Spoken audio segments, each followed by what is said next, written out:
হঠাৎ করে কাঁচামরিচে আগুন। আওয়ামী লীগ সরকারের মন্ত্রীরা এতদিন বলতেন সিন্ডিকেটের কারণে বাজার নিয়ন্ত্রণহীন, তবে এখন কেন বাজারে আগুন, এই প্রশ্ন ক্রেতাদের। কাঁচামরিচের দাম 400 টাকা কেজি পৌঁছে গেছে। বাজার মনিটরিং না বাড়ালে এই দাম আরও বাড়ার আশঙ্কা করছেন ক্রেতারা। টানা বৃষ্টির কারণে মরিচের দাম বেড়েছে বলে জানাচ্ছেন বিক্রেতারা।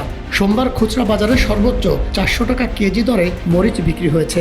অন্যদিকে ফার্মের মুরগির 1 পিস ডিমের দাম বেড়ে হয়েছে 15 টাকা।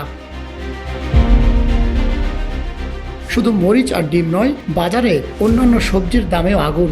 চলতি সপ্তাহে সবজির দাম কেজিতে 20 থেকে 60 টাকা পর্যন্ত বেড়েছে। রাজধানীর বিভিন্ন বাজারে এমন দর দেখা গেছে। বাজারে বেশিরভাগ সবজি 80 থেকে 150 টাকায় বিক্রি হচ্ছে।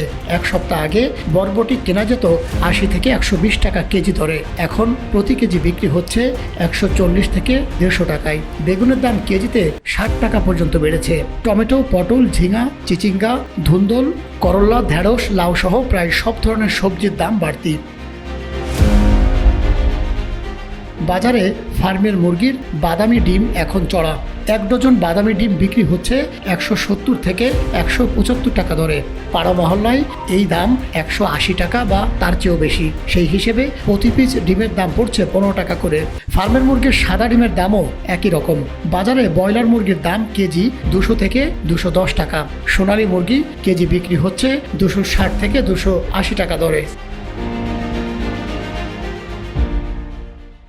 সব দিকের সব খবর আপনাকে জানাতে আমরা আসছি 20 অক্টোবর।